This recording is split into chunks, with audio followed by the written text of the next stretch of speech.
Salut à tous, c'est l'autre Nico. Aujourd'hui, on est sur un layout un peu particulier. C'est chez moi, c'est pas forcément très adapté pour faire des vidéos. Vous excuserez peut-être la qualité. On va parler aujourd'hui de ce qui peut être un sujet un peu épineux autour de Warhammer, les finances.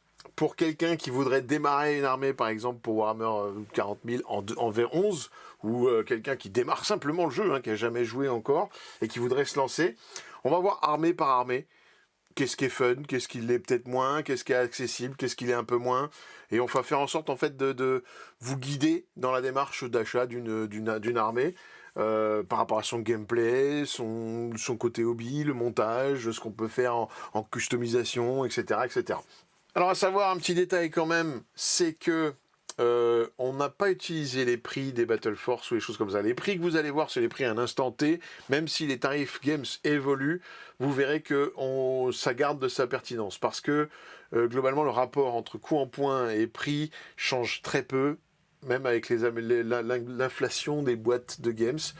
Et vous allez pouvoir avoir beaucoup moins cher que ce que j'indique en ayant les boîtes de démarrage, en achetant des Battle Force, etc., etc., ou même de l'occasion, évidemment. Donc là, ce que j'ai pris, c'est la version un peu la plus chère que vous puissiez faire pour Warhammer 40 000. Il y a aussi la possibilité d'imprimer de la figurine, d'utiliser des gammes alternatives, ce genre de choses qui vont énormément réduire le prix. Donc le prix qu'on va vous montrer, les tarifs dont on va vous parler, ça fait partie des tarifs un peu les plus hauts que vous risquez d'avoir à dépenser. Alors, pour commencer, on va partir sur les packs de démarrage, que j'appelle les packs de démarrage, c'est tout à fait personnel. Je les ai remplis aussi de manière très personnelle. C'est après vous verrez ce que vous voulez y mettre, etc. Mais on va déjà pour avoir une idée. On part sur le premier pack de démarrage. Qu'est-ce qu'on a besoin pour jouer? Vous avez jamais joué à Warhammer 40 000? C'est simple, il vous faut des dés et un mètre en pouces. Voilà, tout simplement. Arrêtez-vous à ça. Vous avez le mètre, c'est un truc qu'on trouve sur internet. Il faut savoir qu'il y a des pays, ils mesurent que en pouces, donc voilà, faut pas aller acheter forcément le mètre Game Workshop, machin. Non, ça sert à rien du tout. Vous allez sur internet, ça se trouve à 5 € et des très très bons, alors que celui de Game s'y pète dans tous les sens. Donc vous embêtez pas. Et en plus, vous pouvez choisir un design qui vous va bien, une forme qui vous va bien. Il y en a de toutes sortes, dans toutes les formes, toutes les couleurs, donc faites-vous plaisir. Et après, c'est les dés. Moi, ce que je conseille vraiment, c'est les petites boîtes de 36 dés, voilà, comme j'ai mis dans l'image. C'est en fait le plus pratique, c'est facile à lancer, même si vous avez 25 000 attaques, en fait, ça rentre même si vous avez des petites mains. C'est facile à ranger et à garder, donc voilà. Ça, la petite boîte à 12 balles en général, voilà, 11-12 balles, vous trouvez, c'est nickel. Ensuite, moi, ce que j'ai fait, c'est un pack de confort. C'est vraiment là pour commencer, même si vous êtes déjà joueur, vers quoi s'orienter dans les premiers achats d'outils pour être plus confort en jeu. Déjà, un deuxième pack de dés. C'est souvent pratique d'avoir différentes couleurs de dés pour les points de vie, par exemple. Vous utilisez l'autre couleur de dés, par exemple des rouges, pour marquer les points de vie de vos unités, et vous vous servez des bleus pour les attaques, etc. Comme ça, il n'y a pas trop de confusion. Ou pour les différentes attaques dans une même escouade, s'il y a des armes différentes, en fait, vous allez représenter ça par les couleurs pour gagner du temps et jeter tout en même temps. C'est très pratique. Et le mieux, c'est encore d'avoir la bannette aussi pour les jeter dans la bannette. En fait, c'est simple. Vous allez vite voir que quand vous commencez à les jeter sur table, ça part dans tous les sens. Pour peu que ça tombe à moitié sur un tapis, sur un décor, sur un objectif ou quoi, est-ce qu'il est cassé, est-ce qu'il n'est pas cassé? On perd un temps fou à essayer de les récupérer dans tous les sens parce que ça rebondit de partout.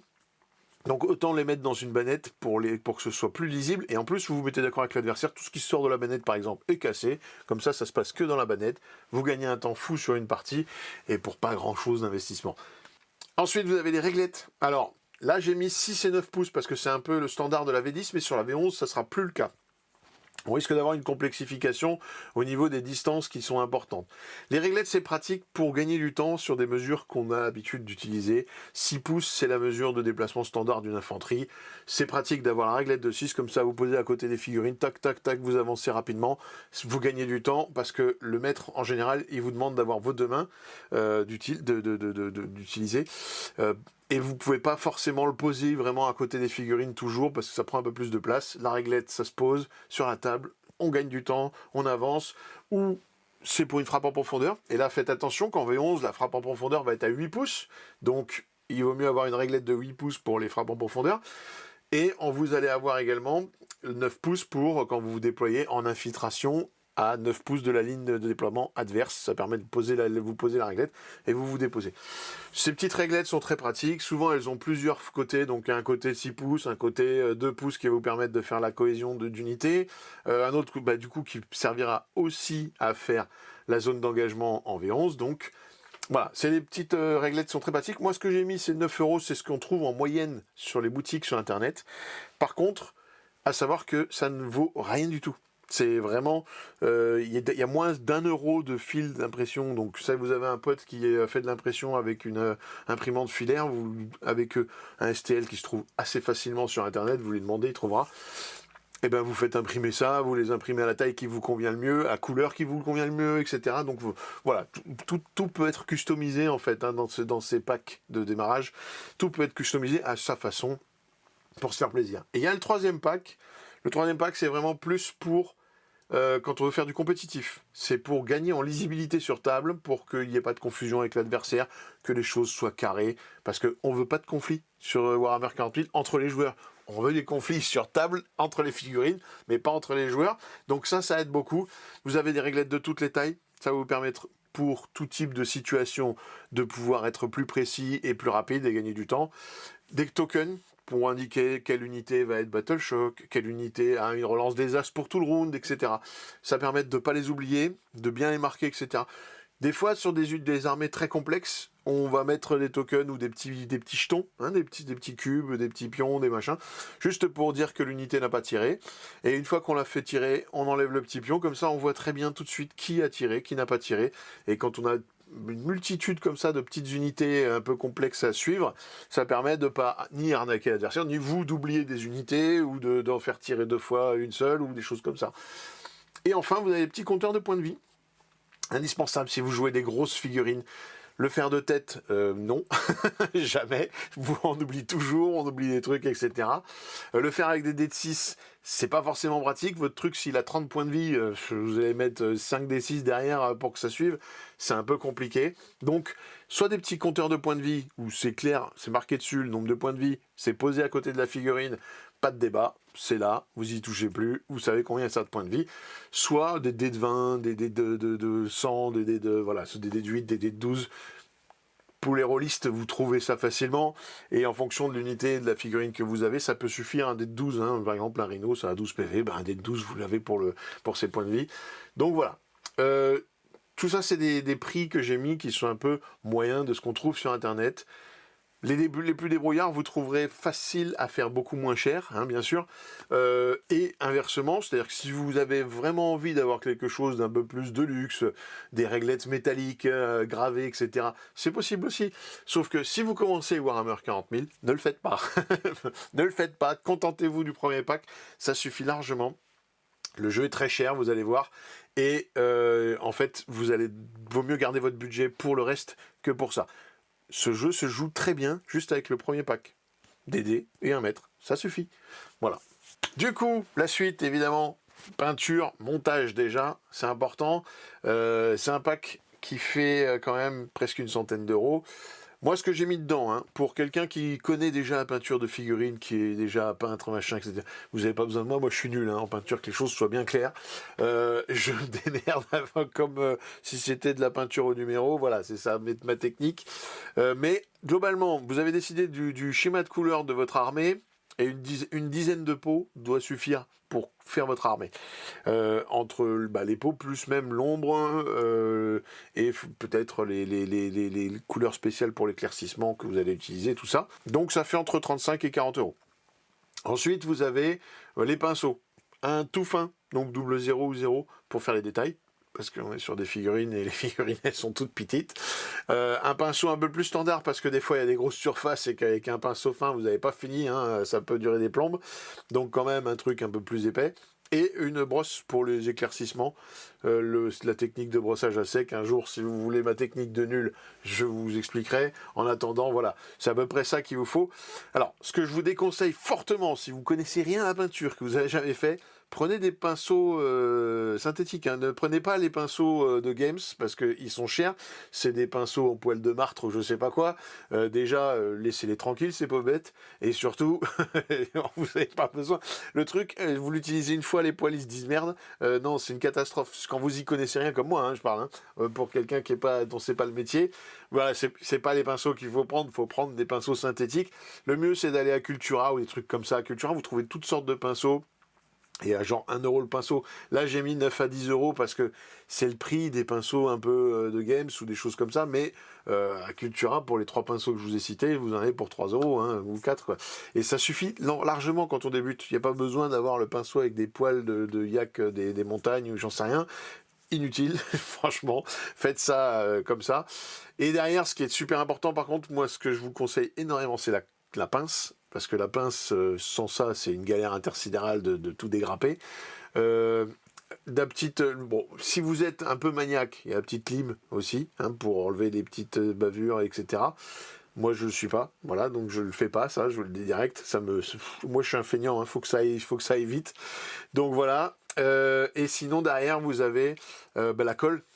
Colle plastique. Par contre, celle-là, vous prenez celle de Games, vous êtes sûr de ne pas vous planter. Elle marche très bien, elle fait fusionner le plastique, en fait, c'est un peu le délire. Donc, elle est vraiment bien. Et je crois qu'elle vous, voilà, 11 balles. Avec 11 balles, vous avez largement de quoi coller toute une armée de 2000 points. Donc voilà, vous embêtez pas. Seulement, ça vous fait un pack de plus à acheter qui vaut à peu près 90 balles. En comptant les bombes de sous-couche aussi, globalement, pareil, pour 2000 points, c'est à peu près 2 bombes de sous-couche. Donc voilà, on est sur un budget quand même, hein. Quand vous ajoutez ça, plus le pack de démarrage, on est, à minima, on est sur 100 et quelques euros. Donc, il faut le compter par rapport au budget qu'on va voir derrière. Je n'en reparlerai pas plus tard dans la vidéo. C'est vraiment des packs quand on débute, quand on commence à peine le jeu, ou si pour compléter, dans les packs de démarrage, pour compléter un peu son confort de jeu, etc. C'est quand même un budget à ajouter aux armées qu'on va voir après. Et ça finit par chiffrer fort. On va commencer par rentrer dans le dur du sujet avec l'Adeptas Sororitas. Alors, c'est une armée qui a déjà un gameplay qui est assez unique. On est sur du semi-élite, hein. Les nénettes sont quand même en armure énergétique, hein, donc ça tank un peu, même si c'est de l'an du 3. Il y a un gameplay autour des dé-miracles qui est assez sympa. Les dé-miracles, enfin ça change en fonction des versions, hein, vous le verrez bien.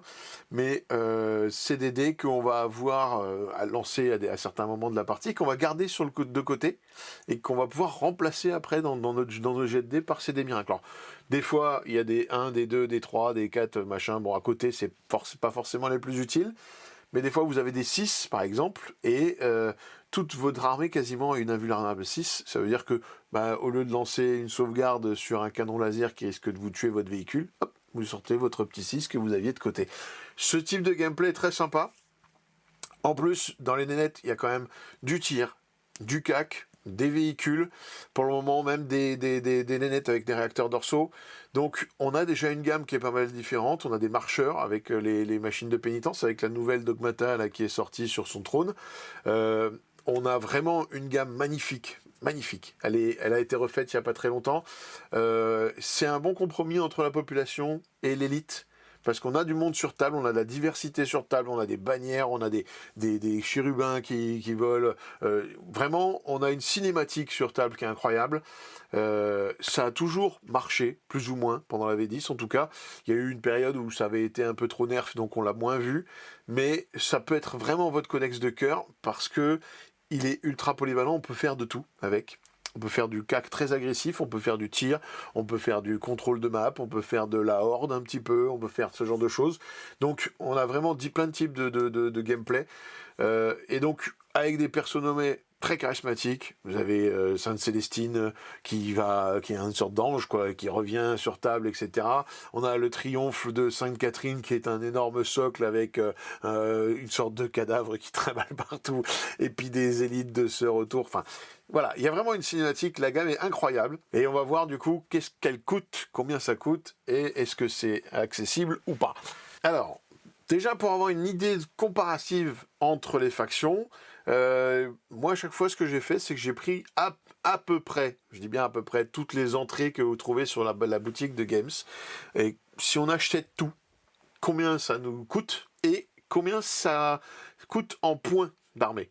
Savoir un ratio qui va nous servir à comparer, qui est le point par euro dépensé. Ok ?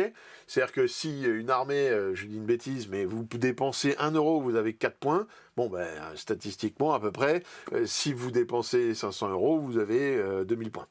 Par contre, à l'inverse, si votre armée, elle coûte 1 point par euro, ça veut dire que pour arriver à 2000 points, vous allez dépenser 2000 euros. Le budget n'est pas le même quand même, hein, donc on va faire attention à ça.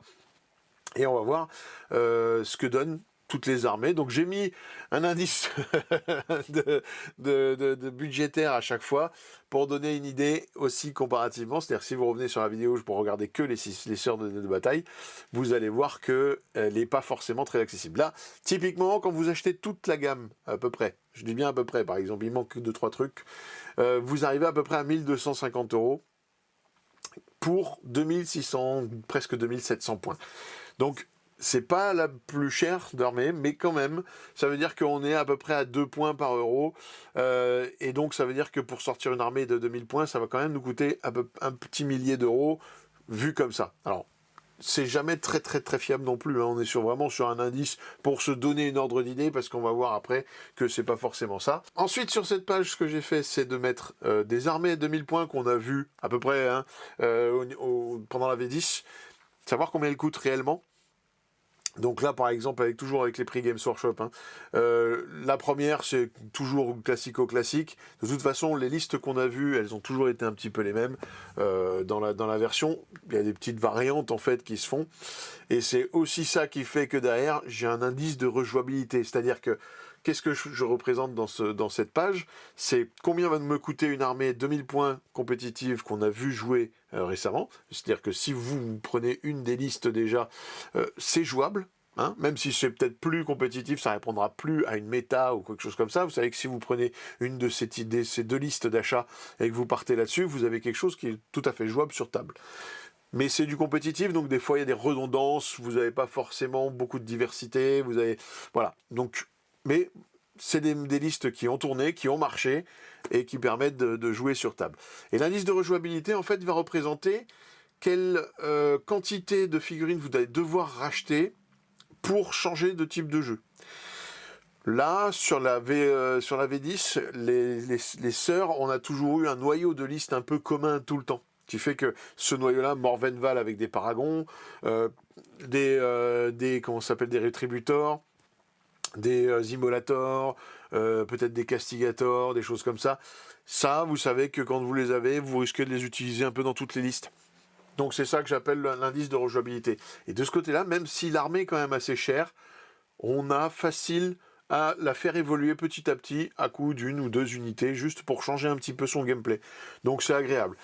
Là, on est quand même sur un prix moyen d'armée à 900 euros. Hein, on est sur des budgets. Quand je vous disais avant de ne pas dépenser votre fortune dans des dés et des réglettes, voilà pourquoi. Hein, là, il va falloir sortir un SMIC à force pour faire une armée. Et ensuite, j'ai fait une liste un petit peu débutant. C'est-à-dire que si ça ne vous intéresse pas d'être compétitif, mais que vous voulez une bonne base d'armée pour pouvoir débuter, pour prendre plaisir sur table, avoir un petit peu de tout, et profiter un petit peu du gameplay global des Sistas, et après ça vous permet de compléter petit à petit votre armée, votre stock d'unités.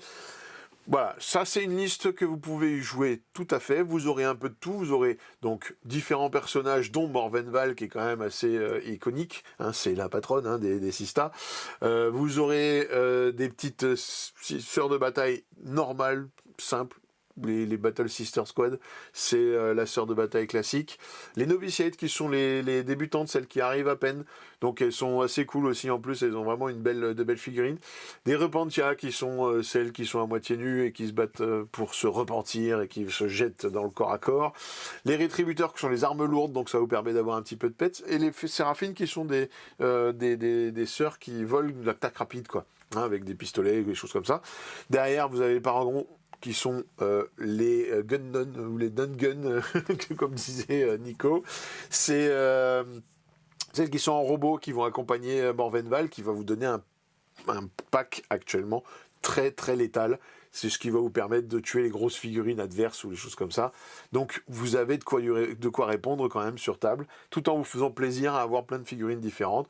Le Castigator qui est un des tanks classiques des sœurs de bataille, et des petits rhinos de sœurs de bataille qui vous permettront de transporter vos figurines. C'est un exemple, vraiment, hein. Ne vous fiez pas forcément à ça, et c'est même pas sûr que je suis allé à 2000 points pile, hein. Donc ne vous fiez pas forcément à ça pour être sûr d'avoir votre liste. C'est vraiment un exemple d'achat, et voir combien ça sort. Là, voilà, sur une liste comme ça de débutants, on est à 855 €. Prix Games Workshop. Donc ça vous donne une idée par rapport à l'indice que j'avais sur la première page, qui nous partait sur presque 1000 € pour faire 2000 points. Là, on arrive quand même, en fonction des unités qu'on prend, des figurines qu'on prend, d'avoir un peu moins cher. À savoir que vous allez avoir sur ces 850, donc à rajouter le pack de démarrage, mais le codex aussi. Et ce que je vous ai mis en vert, le prix en vert que je vous ai mis, c'est quand on passe par My Hobby Place, hein, c'est-à-dire là où vous avez les prix les moins chers en fait, hein, pour commander sur internet.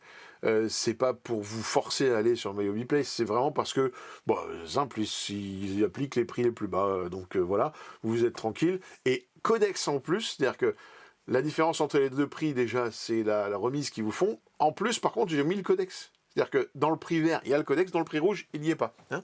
Le prix vert, c'est vraiment le prix que vous allez dépenser pour l'achat, hein. Vous pouvez, avec 769 €, vous rajoutez les 15 balles et les 90 balles, donc les 100 balles de peinture et de dés, vous êtes à 870 balles, vous avez une armée de Sista, vous pouvez jouer avec. Voilà, ok, on est là-dessus. Et du coup, je donne une note globale à chaque fois pour avoir une idée de ce que ça vaut. Là-dedans, dans cette note, je prends en compte le fait que, est-ce que c'est beaucoup joué? Est-ce que c'est pas trop redondant sur table? Est-ce que c'est trop cher ou pas assez cher? Et justement, enfin, toutes les notes que j'ai mis juste au-dessus. Et est-ce que c'est agréable en hobby aussi? C'est là où je dis que les sœurs de bataille, au niveau hobby, vous allez pouvoir vous faire plaisir. Pas forcément dans la customisation, parce qu'elles sont déjà très détaillées, très customisées. Il y a plein de positions possibles à faire avec les figurines. Mais dans les codes couleurs, vous pouvez vraiment vous faire plaisir à faire des codes couleurs de sœurs de bataille magnifiques. Faut y aller. Moi, c'est une armée, il faut pas hésiter. Si ça vous tentait et que vous avez jamais été sûr, le gameplay est cool. Vous avez vraiment tout type de gameplay. C'est un peu cher, mais la gamme le vaut vraiment. Les figues sont magnifiques, vous n'allez pas regretter. Les boîtes à monter sont vraiment cool aussi. Moi, j'avais une armée Sista avant, je me suis toujours régalé à les monter parce qu'on peut leur mettre plein de têtes différentes, plein de positions différentes, etc. Et après, le code à peindre, c'est assez facile. Donc, franchement, voilà, ça mérite large 8 sur 10. J'ai failli mettre 9 sur 10 aussi, parce que c'est vraiment parmi les armées que je trouve, quand on veut se lancer dedans, on n'est jamais déçu. Voilà. On va passer ensuite au Golden Boy, l'Adeptus Custodes. Pourquoi démarrer une armée de Custodes? Alors, maintenant qu'il y a une nouvelle gamme qui est sortie avec les figurines 30K, elles sont vraiment, vraiment belles. Elles sont bien proportionnées et tout ça. C'est l'élite de l'élite de l'élite de l'élite. On est sur les figurines qui défendent en fait à la base le trône d'or, donc l'empereur lui-même. C'est les gardes empereurs. Donc dans l'histoire maintenant, ils ont commencé à partir dans la galaxie pour défendre l'Imperium. Ou gérer l'Imperium aussi, parce que c'est quand même... ils ont un grade assez élevé qui leur permet de diriger partout où ils se pointent. Donc on a une armée ultra élite, peu de figurines sur table, mais c'est une armée du coup qui est pas très chère à démarrer, qui est très très accessible justement, mais qui va quand même vous donner l'opportunité de jouer un peu à tout le jeu. C'est-à-dire que vous avez beaucoup de corps à corps, mais vous avez quand même du tir, vous avez des véhicules qui tirent fort, qui tankent fort. Donc on a une gamme qui ne peut de toute façon que s'enrichir, même si elle est assez étroite. Par contre, le fait qu'ils aient sorti ces nouvelles figurines avec 30K, ça va vous permettre d'être assez serein sur la durée de vie de vos figurines. Petit bémol quand même justement, c'est que la nouvelle gamme ne couvre pas toutes les figurines, donc il y en aura qui seront encore vieilles, il y a des figurines qu'il va falloir esquiver, hein, typiquement le vieux Dreadnought vénérable, non, hein, voilà, faut pas l'acheter. Donc voilà, est-ce que c'est vraiment... Maintenant qu'il faut démarrer les Custodes, peut-être pas, on va en parler juste après. Alors pour commencer, et pour représenter le fait que ça n'est pas cher, hein, voilà, quand on prend les figurines, et là j'ai pas mis les 30K, j'ai mis juste les figurines de Games, de la gamme de Games actuelle, à savoir que les 30K, globalement, ça nous revient un peu moins cher encore. parce que là vous êtes sur des boîtes comme vous voyez, Custodian Guard, c'est 51,50 € la boîte, il y a 5 bonhommes dedans. Sur 30K, vous êtes à 57 €, il y en a 6. Donc voilà, c'est cette petite différence, mine de rien, elle joue beaucoup parce que elle va rendre encore plus l'armée accessible qu'elle ne l'est déjà. Là, quand on a acheté tout ce qui traînait sur la boutique de Games, on arrive à 450 € et on a déjà 1600 points d'armée. Donc on est à un ratio de 3,5 de points par euro. Ce qui fait que globalement, ça fait partie des armées les moins chères. Donc l'indice budgétaire de celle-là, c'est A, parce que vraiment, mangez-en quoi. Voilà, hein, c'est pour ça que j'ai mis du Nutri-Score. Ça me fait beaucoup rire. Bref, on va passer à la suite. Voilà à peu près ce qui a tourné comme armée ces derniers temps. Vous allez voir que ça va être un peu plus cher que ce qu'on a vu comme indice parce que justement il y a eu des redondances sur des figurines qui peuvent être assez chères.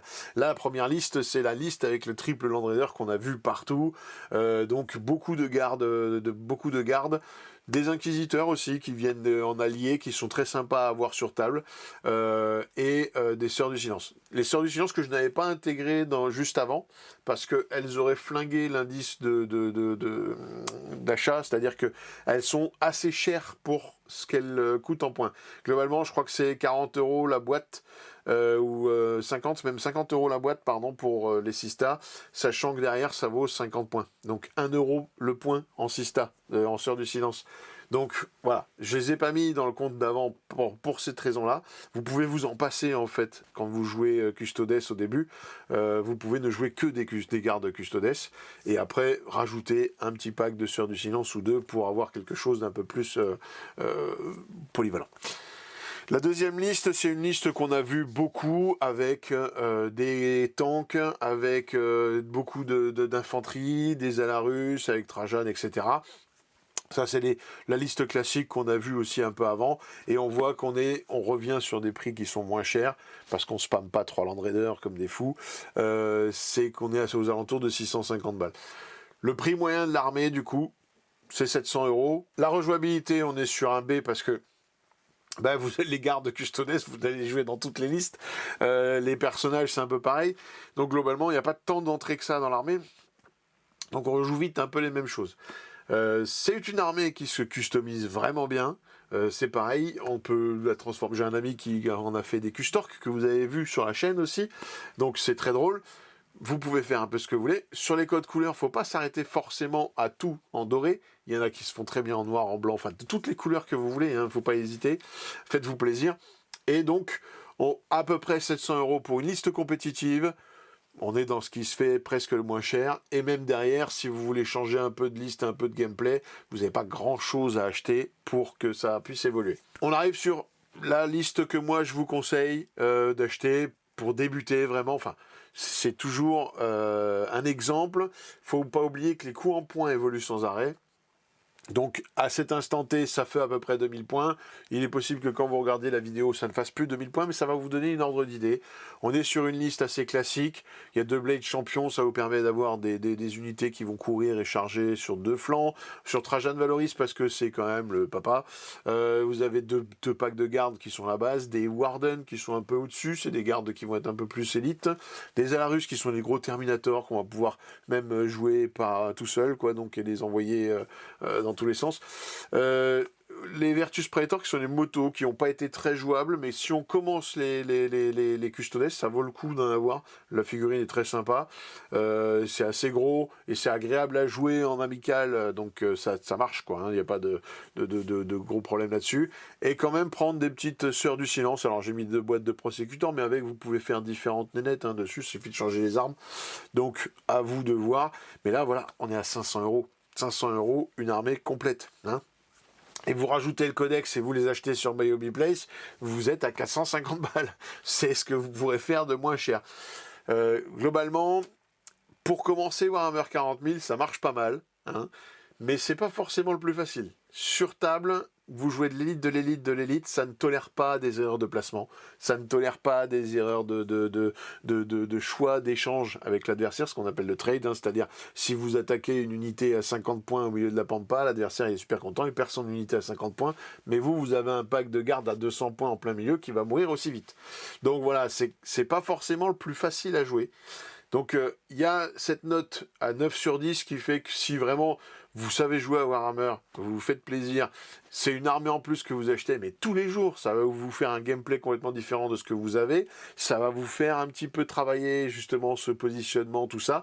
Donc c'est intéressant, c'est vraiment intéressant, pour pas très cher. Donc 9 sur 10, pour moi c'est vraiment... Voilà. Par contre, si vous débutez Warhammer 40 000, moi je mets 6 sur 10. C'est presque un piège en fait. Oui, c'est pas cher, c'est facile de commencer Warhammer 40 000 avec, mais sur table, vous risquez de dépérir vraiment et de galérer trop et de pas comprendre. Voilà. Donc, je ne le conseille pas pour démarrer. Surtout qu'actuellement, si vous démarrez Warhammer 40 000, là, il y a ces petits conflits de gamme entre 40 000, 30 000. Donc, on ne sait jamais quelle boîte on va acheter, est-ce qu'on achète le Dreadnought ou pas, est-ce qu'on achète les motos ou est-ce qu'elles vont être refaites, etc. Voilà. Si vous débutez Warhammer 40 000, méfiez-vous. À moins vraiment que vous soyez fan complet de ces mecs, allez-y. Mais forcément, c'est toujours un jeu de plaisir. Hein. À la base, faites-vous plaisir. Hein. C'est ça qu'il faut faire. Bon, ensuite, on passe à l'Adeptus Mechanicus. On est sur une armée qui est très moderne, qui a été faite, qui est créée depuis pas très longtemps. Hein, finalement, je crois qu'elle arrive en V7 de mémoire. C'est possible que je dise des conneries. Mais la gamme est récente, du coup. Les figurines sont quand même assez cool. On est sur un style steampunk unique dans la gamme de Games. C'est-à-dire que là, l'armée, elle a vraiment un style unique steampunk que vous retrouverez nulle part ailleurs. Peut-être qu'ils vont faire l'Adeptus Mechanicus en version KO aussi derrière, peut-être. Peut-être que vous pouvez même vous faire vous-même votre armée Adeptus Mechanicus, enfin Dark Mechanicus comme on appelle ça, en modifiant les figurines vous-même, en choisissant votre code couleur. C'est une armée qui permet quand même beaucoup de customisation, beaucoup de délire. Au niveau couleur, faut pas forcément s'arrêter au rouge et au métal comme on voit actuellement. Moi je trouve que le code couleur utilisé par Games reflète pas assez bien les détails après sur table. Ça donne un peu un monochrome un peu entre métal et rouge et on se rend pas compte de la richesse des détails de cette armée parce que elle en a du détail. Hein. Vraiment, ça fait partie des armées presque les plus détaillées.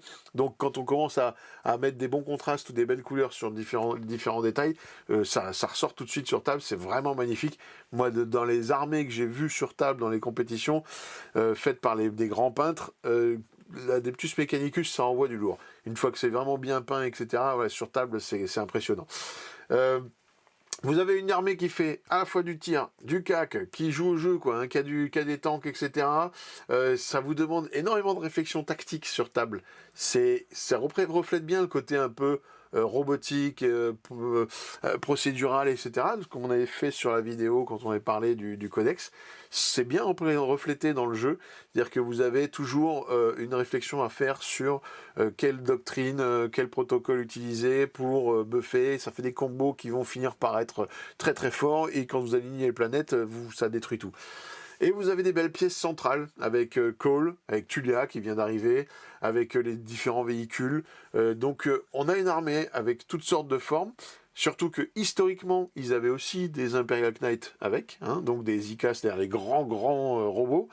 Donc tout ça mis sur table, ça donne des armées qui sont très belles cinématiquement parlant aussi, très diversifiées, et vous avez tout type de gameplay. Donc on va commencer alors avec, toujours pareil, l'achat sur Games de toutes les entrées, à peu près, hein, c'est toutes les entrées, et de leur rapport en points. Il faut savoir que, je redis à chaque fois, mais les points varient, les coûts des figurines aussi, mais ce ratio a tendance à rester un peu le même. Hein. D'année sur l'autre, j'avais déjà fait cet exercice il y a 2-3 ans, et je suis pas loin des chiffres que j'avais de l'époque. Enfin, l'inflation se reflète sur les prix, évidemment, mais globalement, ça sera quand même juste, même si vous regardez cette vidéo dans 1 an ou 2. Là, on est sur moins de 2 points par euro. Ça fait partie des armées les plus chères du jeu. C'est pour ça qu'elle a un indice budgétaire de E. C'est pas une armée accessible financièrement. Ça ne l'est pas. Elle est très chère, elle est longue à monter, elle a beaucoup de population sur table facilement, donc beaucoup de figurines. Donc c'est ça qui fait que c'est complexe, c'est que c'est difficile d'arriver à 2000 points facilement avec l'Adeptus Mechanicus. Par contre, on est sur une âme d'armée unique, donc ça vaut le coup, si vous êtes vraiment fan, de vous y pencher, hein, faut pas hésiter. Parce que ce qu'on va voir justement après, c'est que sur les armées compétitives qu'on a vues, on dépasse toujours les 1000 euros, il n'y a rien à faire. mais là on est sur vraiment de l'armée compétitive. Et l'armée compétitive qu'on a vue d'Adeptus Mechanicus en V10, c'était quand même de l'armée très populeuse. Il y a la possibilité de faire des armées un peu plus élitistes, avec moins de figurines, et donc un budget beaucoup moindre que ça. Là on parle vraiment de ce qu'on a vu en compétition. 1100 € en moyenne pour une armée, donc c'est ce qui fait que c'est très cher. Par contre, on a toujours un petit peu un noyau qui peut servir tout le temps, et facilement faire évoluer l'armée. L'indice de rejouabilité médian, parce que c'est pas déconnant non plus. C'est-à-dire que à partir du moment où vous aurez votre noyau dur d'armée, votre liste principale, vous achetez 2 boîtes et hop, vous changez de liste. Donc voilà, ça va. Enfin, j'exagère un petit peu, mais c'est pour vous dire que vous n'êtes pas cloîtré après dans un gameplay différent. Il suffit que vous retiriez 2 unités d'infanterie, vous rajoutez 2 tanks, et vous allez changer un petit peu votre style de jeu en changeant de détachement, etc. Donc voilà, on est sur un C. Enfin, la liste que je préconise pour débuter complètement, on arrive à être en dessous de 1000 €, et pourtant vous avez déjà une grosse population, différentes unités, des tanks, des personnages, de l'attaque rapide, il y a un peu de tout. Donc là on profite vraiment de la diversité de l'armée, du codex, et on va avoir quand même Belisarius Cawl en pièce centrale, avec un pack de 6 cataphrons qui peut être quand même très violent pour tuer des véhicules, etc. Donc un Castellan robot pour le plaisir aussi d'avoir un Castellan robot. On arrive à 920 €, sachant que, encore une fois, vous rajoutez un codex et vous passez sur My Hobby Place, vous êtes à 770 €. Ce qui fait que globalement, par rapport au coût en points qu'on avait annoncé au début, le fait que c'était très cher, pour débuter, voilà, on s'en sort quand même pas mal. 776 € pour arriver à avoir une liste d'armées qui est jouable, hein, vraiment, c'est complètement jouable, qui va vous permettre de prendre plaisir sur le jeu et d'avoir une bonne base d'armées. C'est-à-dire qu'à partir de là, il n'y a pas grand-chose à rajouter pour arriver sur des listes compétitives. Voilà, et donc la note globale que je mets, c'est 7 sur 10, hein, en dessous un peu des Sista et bien en dessous des Custos. Pourquoi ? Pour ce problème de prix. Et qu'il y a ce problème de prix, et il y a eu le problème du codex qui était très mal écrit en V10. On espère que ça va se rétablir en V11. Ils ont énormément travaillé après coup sur les data slates.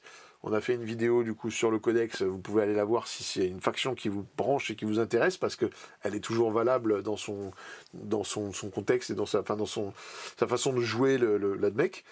Mais voilà, ça vous permet d'avoir quand même une belle armée avec un style unique, mais que vous allez vous faire plaisir parce qu'elle est vraiment unique. On passe ensuite à un gros morceau dans le niveau armée de Game Workshop, les Aeldari. Donc les Eldar, les elfes de l'espace, comme vous voulez. On est sur une des plus vieilles armées du jeu, enfin oui, voilà, dans les premières armées qui sont sorties sur le jeu. La gamme se refait vraiment bien petit à petit. On est sur des styles qui sont assez figés. Hein, tout ce qui est guerrier aspect, c'est tel type de couleur, normalement, mais avec tel type d'armure, tel type d'arme, on les reconnaît à l'armure et à la couleur, en fait, ces genres de guerriers. Donc on est un peu plus on peut se sentir un peu plus restreint dans le hobby, alors qu'en fait, vous êtes libre de faire comme vous voulez. Donc faut vraiment pas vous cloisonner à ce que Game Workshop vous indique. C'est une des factions les plus riches du jeu, au niveau gameplay, différentes d'unités, etc. Ça a toujours été des codex qui ont été meta changer, c'est-à-dire que quand le codex arrive, tout le monde doit s'adapter parce que les Eldar, ils sont très spécialisés. C'est une armée qui se spécialise très fort et qui est très efficace dans ce qu'elle fait. Vous avez une unité anti-véhicule, elle détruit tout ce que vous voulez en véhicule. Vous avez une unité anti-infanterie, elle détruit ce que vous voulez en infanterie. Tout est à chaque fois très efficace, très efficient. Donc vous avez une armée très élitiste, peu de forcément de body sur la table, mais surtout pas très solide. Et vous avez la possibilité de jouer donc déjà les Aeldari, mais dedans il y a aussi les Inari et les Arlequins. Donc ça, Arlequin, Aeldari, Inari, plus les guerriers aspect, les différents types, on a toutes sortes de gameplay. On a des gameplays tout véhicule, full horde, enfin full moto, full gros véhicule. Vous avez les titans, hein, les géants Eldar aussi qui vous permettent de faire une armée que de ça, si vous aimez ça. Hein. Donc quand on commence à mettre le doigt dans les Eldar, on n'en finit plus. Ça, c'est une armée que vous pouvez collectionner sur 20 ans et que même dans 20 ans, c'est pas sûr que vous ayez fait le tour. Donc voilà. Par contre, un gameplay super intéressant, toujours. Ils ont des petites mécaniques de jeu toujours un peu satisfaisantes. C'est une des armées qui a tendance à jouer à un autre jeu que les autres. Hein. Donc quand vous aimez avoir des armées un peu atypiques qui jouent sur le côté un peu rusé, sur le côté très efficace, c'est-à-dire que moi j'ai un ciseau, c'est pour tuer une feuille. Voilà, ça marche comme ça. Ben, ça c'est une armée qu'il ne faut pas hésiter. Quand c'est bien peint, et là, vous pouvez vous faire plaisir. Ça peut être magnifique comme armée. Ça peut se customiser facilement. Il y en a qui s'amusent à faire des versions exodites. Ce qu'on appelle exodite, c'est un petit peu plus féral des Eldari. Donc avec des dinosaures, au lieu de mettre des motos, ils mettent des dinosaures. Ça s'imprime, ça se trouve sur Internet. Ou ils se mettent des peaux de bêtes un peu sur les armures. Il y a vraiment moyen de faire ce qu'on veut. Il y a des belles grosses pièces, l'avatar, les knights, il y a des avions, il y a des motos, il y a des tanks, il y a tout ce que vous voulez. Et on va commencer. Alors, par contre, voilà, la gamme, elle est sans fin. Donc, et encore, il y a les Drukhari qui sont vraiment à part, mais la gamme, elle est sans fin. Quand on achète un peu tout, voilà, déjà ça va vous coûter un bras, c'est 1750 balles si vous voulez faire le tour de la boutique, et encore j'ai pas tout mis, mais ça représente 4000 points. Donc on est dans le même coût en points points par euro qu'on avait à peu près chez les Sista, donc on arrive à peu près à 2,27, c'est sensiblement ce que vous aviez avec les Sista, un indice budgétaire donc qui est le même, D, ça n'est pas très accessible. Non, ça ne l'est pas. Par contre, vous allez facile à faire une armée qui est sur table très jolie. Et on va voir ça dans les pages d'après. On est sur des armées, voilà, qui, compétitivement parlant, ça peut être très varié. C'est-à-dire qu'il y a eu des armées qui coûtent plus de 1200 euros même. Hein. Là, j'ai pris un exemple, mais on a beaucoup de personnages qui coûtent assez cher, beaucoup de populations en petite infanterie. Ça a tendance à être assez cher. Ça nous fait 1134, la première armée, c'est ce qu'on a vu partout, donc beaucoup de guerriers aspect. Les guerriers aspect, c'est des unités vraiment ultra spécialisées. Beaucoup de seigneurs phénix, ça c'est les grands persos spéciaux. Et c'est ce qu'on a vu le plus. Et ça vous fait beaucoup de monde sur table, beaucoup de types d'unités différentes sur table, beaucoup de choix tactiques, etc. Mais on est quand même assez cher. Et si vous voulez un style un peu plus différent, avec les arlequins, avec du corsaire, etc., on va être sur des armées qui sont un peu moins chères déjà, et plus accessibles, et qui auront un autre gameplay. En moyenne, il faut quand même compter dans les 1000 euros. L'indice de rejouabilité, à cause de cette gamme énorme, il est de D. Parce que, évidemment, si vous achetez une des deux armées là, par exemple, hein, et que vous voulez passer sur une armée qui est full moto, il y a tout à racheter. Donc voilà, c'est le problème. Il n'y a pas vraiment un noyau que vous allez utiliser sur toutes les listes. On a vu Genzar quasiment et Fuegan dans toutes les listes. La première liste, on l'a vu quasiment toute la version. Hein. C'est le genre de liste qu'on a revu et revu non-stop. Donc celle-là, c'est un peu le standard pour jouer à Eldari. Vous commencez avec ce type d'armée, globalement, vous savez que ça va pouvoir se jouer, mais vous allez être un peu cloisonné là-dedans. Et c'est ça qui est dommage chez les Eldari, c'est que pour changer vraiment de gameplay, ça demande beaucoup d'achats. Donc c'est une faction qui est très, très, très chère. Moi, j'ai mis un petit guide d'achat sur l'Eldari, qui est un peu plus sympa quand même à jouer que la version compétitive, et qui va surtout être un peu moins cher aussi, mais qui va vous permettre de rentrer en plus des petits véhicules, profiter sur table d'avoir différentes choses. Donc un vrai Slord, c'est-à-dire c'est le sort de Dreadnought Eldar, qui est un mi-chemin entre le vrai Knight, c'est-à-dire le gros titan, et les petits Vresguard, ce qui sont une sorte de robots en fait Eldar.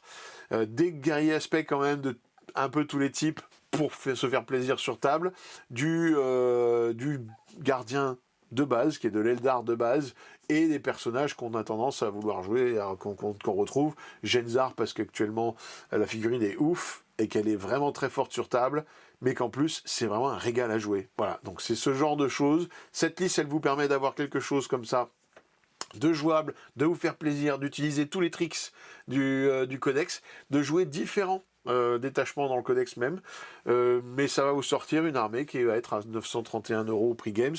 Vous rajoutez le codex, encore une fois, vous arrivez sur le prix Mayobi Place qui est à 834, on est dans les armées les plus chères quasiment du jeu. Par contre, j'ai quand même mis une note globale de 9 sur 10 parce que quel kiff. Moi, je les ai joués, les Eldar. C'est un régal sur table. Ça se prend en main très facilement. Faut pas croire que ce soit très technique à prendre en main. Au contraire, c'est très facile à prendre en main. C'est même très permissif. C'est-à-dire que si vous faites des erreurs, vous avez moyen actuellement de rattraper ces erreurs grâce aux options, aux jeux, aux règles que vous avez dans vos détachements. Donc, c'est pour débuter, même si c'est un gouffre financier, il faut s'y attendre, mais si vous avez les moyens, c'est un régal à jouer parce que sur table, vous avez plein de diversité, plein de possibilités. Vous jouez à tout le jeu, vous jouez à votre jeu aussi à vous, des Eldar, le truc un peu particulier avec vos règles que les autres n'ont pas.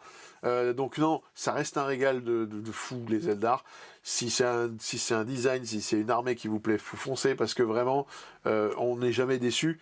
Et toutes les versions en général, ils sont forts. Donc ils ont jamais. Je connais pas une version du jeu où on n'a pas vu les Eldar. Voilà. Il y a des versions de jeu où il y a des codex qui étaient tellement en dessous qu'on ne voyait pas l'armée, hein, ce qui n'était jamais arrivé aux Eldar. Maintenant, de toute façon, on est dans des versions de Warhammer qui sont très suivies par Games, qui rééquilibrent tout le temps. Donc il y a peu de chances qu'un codex comme les Eldar soit oublié. Ça fait partie des codex les plus importants du jeu. Donc lui, vous êtes sûr qu'il aura un suivi derrière, etc. Donc voilà, 9 sur 10, ça me paraît le mieux. On continue avec l'Astra Militarum, qui est un peu l'armée du 21e siècle, mais dans Warhammer 40 000. C'est les humains de base. Voilà. Si vous n'êtes pas trans-humain, c'est-à-dire avec des humains améliorés, machin, comme les Space Marines, ça vous branche pas, que vous n'êtes pas Xenos ou Chaos ou machin, que vous voulez être des vrais humains qui défendent l'humanité, bah c'est eux. Voilà. Il n'y en a pas d'autres, c'est eux. Si, il y en a d'autres, il y a les agents. Pardon. C'est ce qui est sympa avec cette armée, c'est vraiment la piétaille. Faut pas s'attacher trop à vos figurines parce qu'elles vont voler sur table. Elles meurent non-stop. C'est des marées d'infanterie que vous envoyez faire leur devoir, mais qui finissent tout au jour par mourir. Mais par contre, vous avez énormément de tanks. Vous avez aussi une gamme qui est très très variée. Vous avez des tout petits véhicules maintenant qui sont sortis, comme les Griffons, qui sont des mini-tanks, jusqu'au Baneblade, qui est un truc complètement énorme. C'est une forteresse sur chenille, quoi. Donc, vous avez cette différents types de gamme. Ce qu'il faut savoir aussi, c'est qu'au sein même de l'Astra Militarum, vous avez différents types de factions un peu de militaires. Là, vous avez les Cadiens, ce que vous voyez en général partout, c'est les Cadiens. Mais vous avez les Vostroyens, par exemple, qui vont être un peu plus ruscoff, avec des grosses moumoutes sur la tête, avec des uniformes plus 1900, plus 1800 même plutôt, j'ai envie de dire. Donc vous avez les Katachans qui sont des Rambo avec les bras nus mais qui sortent de la jungle, etc. Donc au sein même de cette armée, au niveau hobby, vous en faites ce que vous voulez. Vous avez ceux avec les turbans aussi, qui sont les guerriers des sables ou des trucs comme ça. Vous avez la Death Krieg, qui est ceux avec les masques à gaz, où les mecs, leur seul but, c'est d'aller mourir. Voilà, il y a toujours un fluff de fou derrière, et en plus, il y a vraiment une diversité incroyable. Donc, on est sur une collection d'armées qui est très variée, très militaire. Donc ça, si c'est votre truc, vous ne pouvez pas être déçu. Par contre, on va voir, pas forcément accessible, mais avec plein de gameplay, en tout cas, qui est très intéressant sur les ordres, etc. On est sur, voilà, une armée parmi, je crois que c'est une des plus chères avec l'Adeptus Mechanicus, hein, on est sur 2 points par euro. Hein. Pareil, en prenant toute la gamme, etc. J'ai pas tout mis, il y a aussi des nouveautés que je n'ai pas mis. Hein. C'est pas très utile de toute façon. Au final, on arrive toujours à peu près au même ratio. Et c'est juste à titre comparatif avec les autres pour se donner une idée. Donc on est autour des 2 euros par point. Des 2 points par euro, pardon. Ça veut dire 1000 balles pour sortir une armée à 2000 points globalement. Donc on est sur un D1 forcément. Savoir que vraiment de manière hobbystique, vous pouvez choisir votre style en amont et vraiment décliner toute la gamme derrière avec votre style. C'est-à-dire que même si vous regardez sur la boutique que vous voyez que les Krieg ne représentent pas toutes les unités du jeu, rien ne vous empêche de jouer toutes les unités du jeu avec des mecs qui vont avoir les casques de Krieg et l'uniforme de Krieg. C'est à vous après de changer un peu les trucs. Le mec qui est sur son tank, qui représente un tank commander par exemple, qui peut avoir un casque de Cadien, rien ne vous empêche de le virer, de mettre un bonhomme en Krieg dessus, ou un Vostroyen, ou un mec avec un turban, ou ce que vous voulez. Donc, à vous, avant de démarrer cette armée, d'être sûr, de regarder bien sur internet, d'aller voir un peu tous les styles de garde impériale qu'il y a, de vous choisir le vôtre et de démarrer là-dessus. Ça va changer complètement le budget, malheureusement. Hein. En général, ça va vers le haut, hein. Ça va jamais vers le bas, que les choses soient claires. Mais ça va vous permettre d'avoir une armée unique à vous, qui vous plaît, avec un style, des couleurs, etc., qui vous plaisent. Il y a vraiment tout type de style sur l'Astra Militarum. Donc on est sur un budget budgétaire de D. Vous avez bien compris que c'est pas le plus accessible par contre.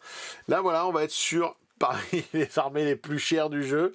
C'est deux listes compétitives qu'on a vues régulièrement. Alors la première, c'est typiquement un des gameplays de l'Astra Militarum, c'est la Horde. Vous pouvez complètement envahir la table d'infanterie. Vous pouvez monter à, je sais plus, je crois 200, à peu près 230 figurines sur table. C'est un style de jeu, là c'est une liste compétitive, donc c'est un but très particulier. À jouer, c'est pas forcément qu'il y a le plus drôle, surtout votre adversaire, ça risque de faire rire moyen, mais l'avantage c'est que on vous tue sur table, hein, donc on va finir par vous tuer, mais vous avez tellement d'unités que en général l'adversaire n'a pas les balles. Mais globalement, c'est ce qui fait qu'on est sur une armée compétitive qui est parmi les plus chères, parce que là, énormément de figurines, énormément d'unités. Donc c'est pour ça, vous voyez là-dedans, il y a 6 boîtes de Cadiens, il y a 5 boîtes de Krieg, voilà. C'est ce qui fait que ça coûte très cher. La deuxième, par contre, c'est quelque chose qu'on a vu plus récemment avec le détachement Grizzle. Donc on va avoir du tank, un peu d'unité, etc. Des transports. Il y avait les bulles green, mais par grande quantité aussi. C'est ça qui coûte presque le plus cher avec les Grogals dans l'unité. On est à 1030 points. Cette armée, elle est facile à faire, facile à monter, facile à jouer. C'est quand même une bonne base, même si c'est une armée compétitive, c'est une bonne base pour l'Astra Militarum. Mais ça fait que quand même, sur le moyen, on est à 1250 € en prix moyen par rapport aux listes compétitives. C'est pas donné. Et en indice de rejouabilité, c'est le même problème que pour les Aeldari. C'est-à-dire que quand vous partez dans un style, c'est difficile de repartir sur un autre derrière. Hein. On peut rester toujours avec un même cœur. J'ai peut-être été un peu dur sur la rejouabilité, ça pourrait être un C, parce que vous allez voir que vous allez avoir un cœur d'armée qui peut vous permettre de faire différentes choses derrière. Mais globalement, c'est vrai que si vous jouez full infanterie et qu'après vous voulez jouer full tank, bon, ben, vous avez compris qu'il faut tout racheter.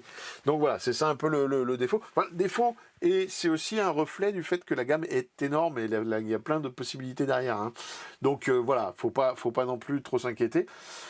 On arrive sur ce que moi je conseille pour démarrer. C'est très personnel, hein, c'est pas du tout compétitif. Vous allez vous faire plaisir sur table, par contre, ça c'est sûr. Vous allez avoir un peu de tout sur table.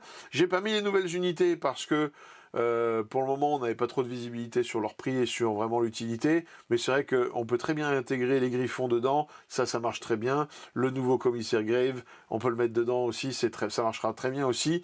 Donc, à vous de voir. Hein. C'est pareil. C'est à peu près 2000 points avec les prix. Le but, c'est de voir à peu près le coût que ça donnerait pour commencer à jouer sur table.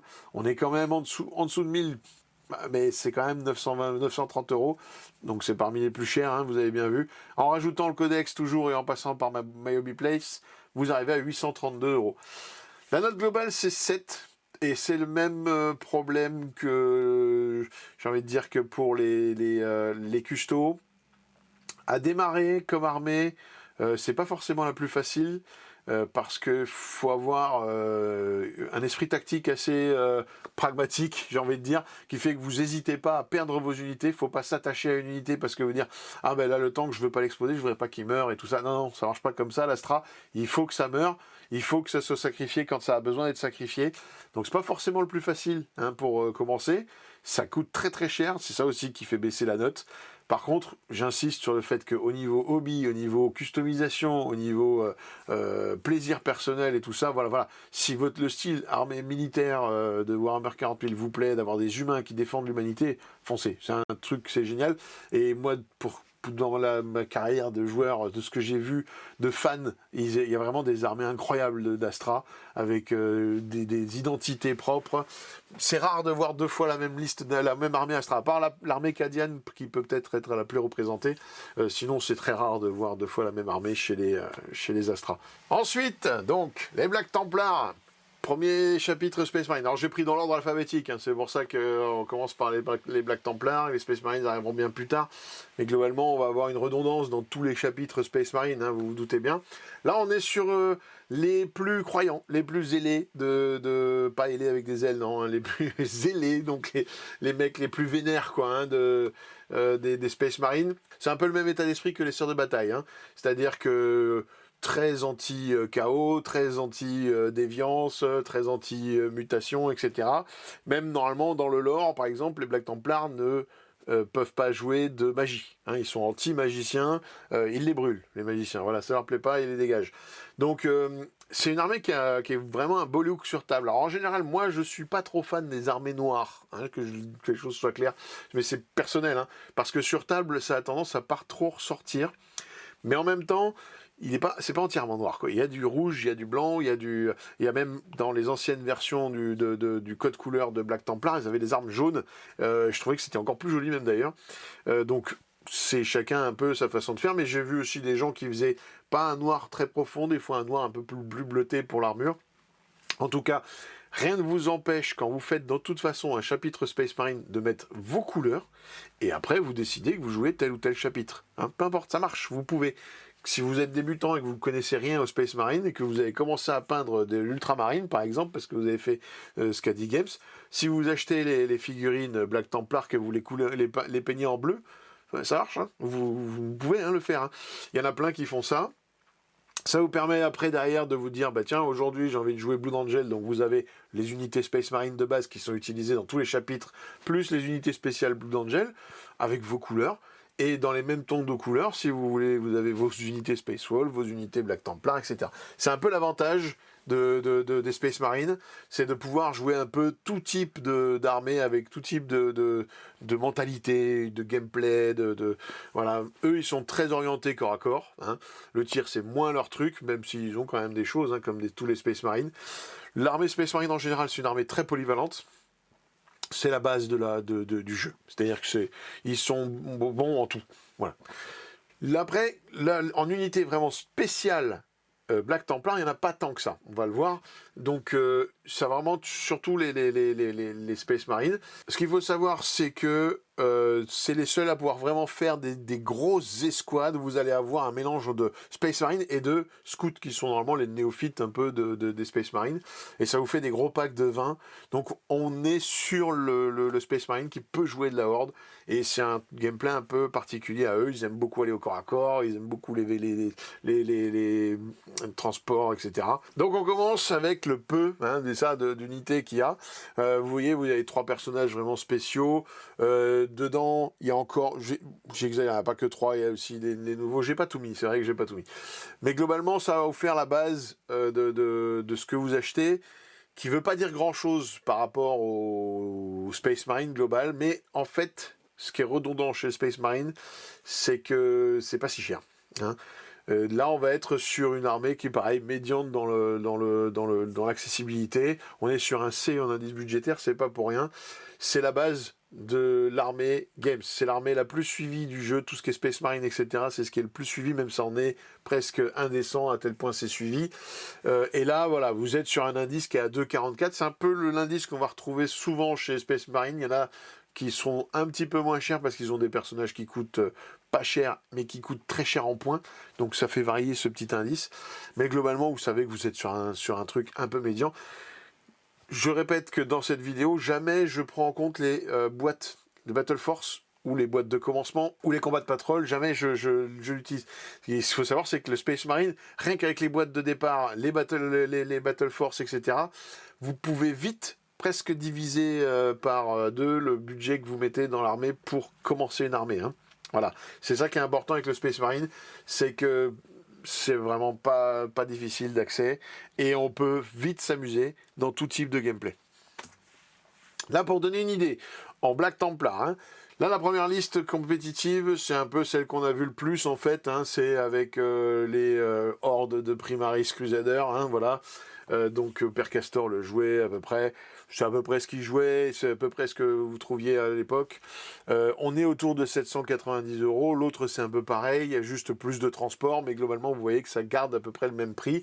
790 € c'est le prix moyen. Indice de rejouabilité, bah, c'est sur un B parce on a vraiment facile à passer de ça à un autre type d'armée Black Templar. Sachant que le gameplay de Black Templar va être un petit peu redondant, on est toujours un petit peu sur le côté cac, frénétique, etc. Pour le juste et que on part en croisade, quoi. Donc, on est sur un B, parce que voilà, vous prenez une armée avec beaucoup d'infanterie, avec des hordes, vous en enlevez, vous rajoutez 2 dreadnoughts, ça vous change le délire, vous passez sur un autre détachement. Chez Space Marine, des détachements, il y en a des pelletés, donc vous pouvez tous jouer, vous pouvez jouer les détachements Black Templar, les détachements Space Marine. Les règles sont sympas, ça reflète vraiment bien l'esprit Black Templar, donc voilà. Moi, j'ai fait une liste pour commencer, qui reflète un peu le plus les Black Templars avec les unités spéciales Black Templars. Comme toujours, hein, c'est mon point de vue, c'est pour vous donner une idée, c'est un guide, après c'est à vous de rectifier tout ça pour avoir quelque chose de plus cohérent. Mais on arrive sur une armée qui va être un peu plus chère que ce qu'on a vu en compétitif juste avant, mais qui permet d'avoir une diversité sur table un peu plus sympa, quand même, pour jouer différentes choses, quoi.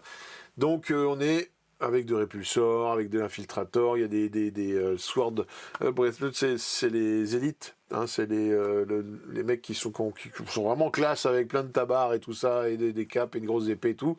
Et puis quand même des packs de 20 crusaders parce que c'est la base du codex. Mais voilà, ça plus le codex, on arrive à 731 €.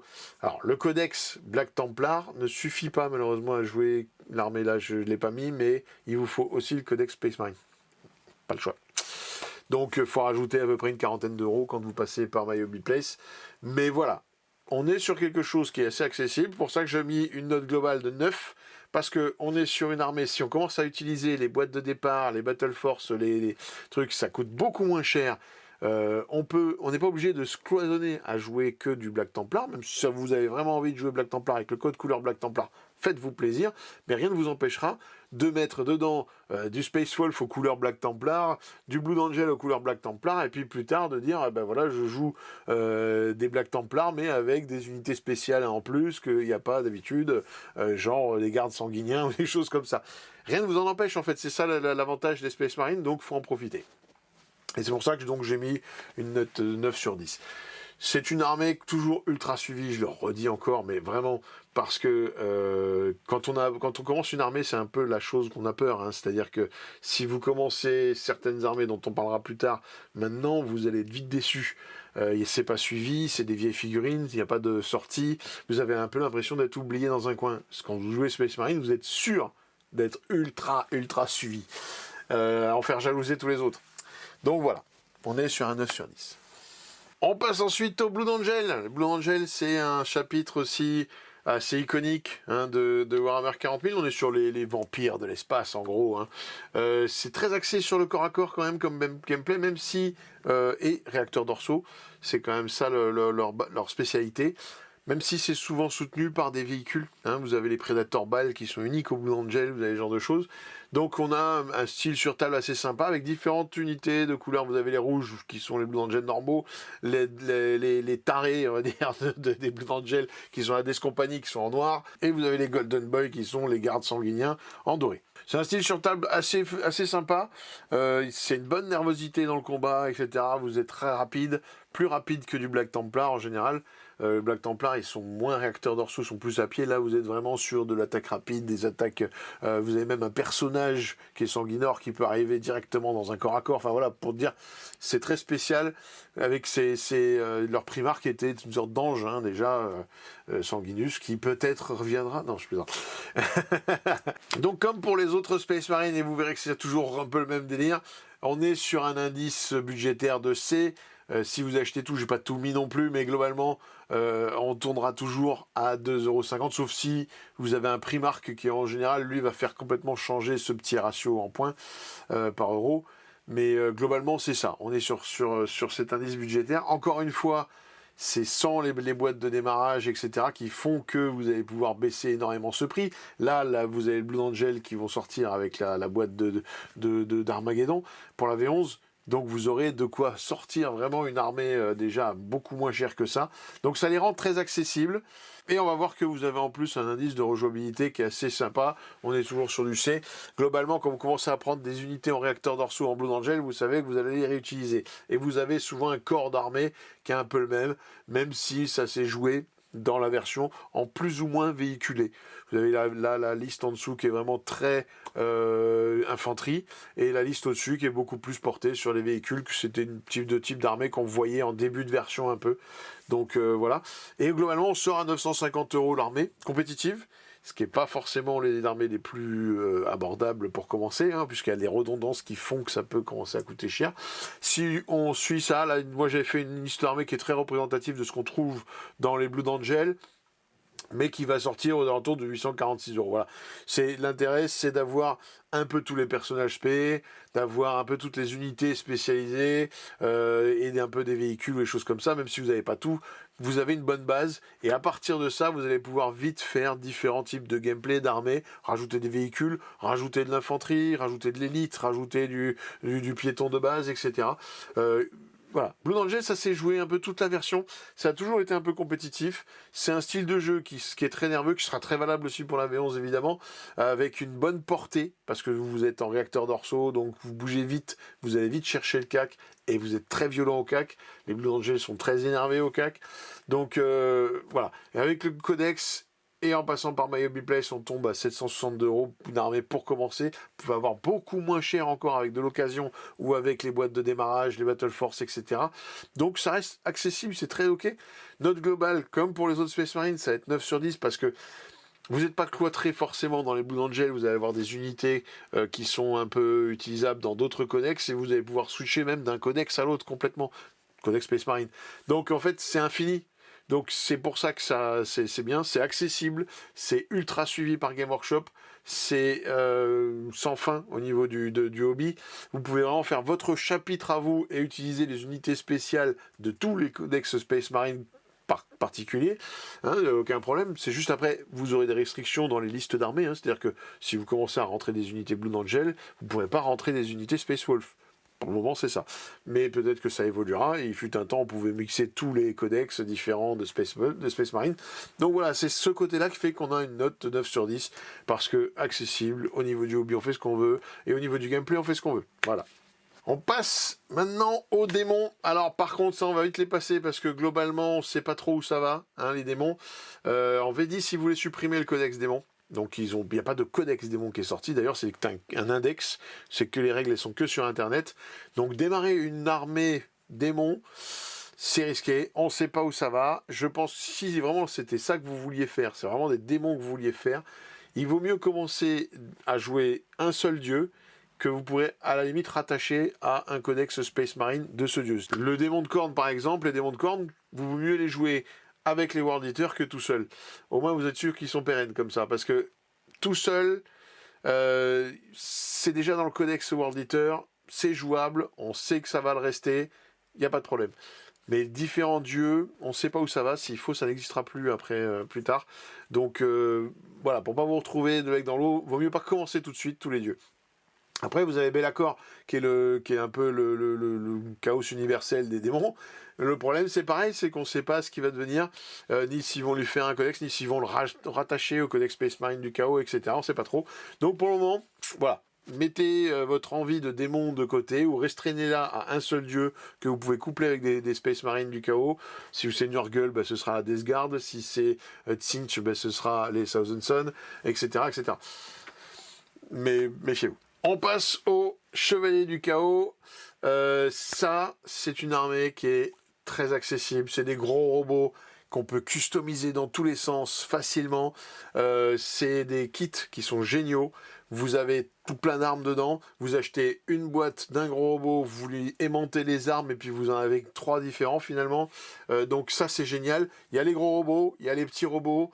Il y a potentiellement, vous pouvez les mélanger aussi avec des démons du chaos. Vous pouvez les mélanger avec des chaos Space Marine, etc.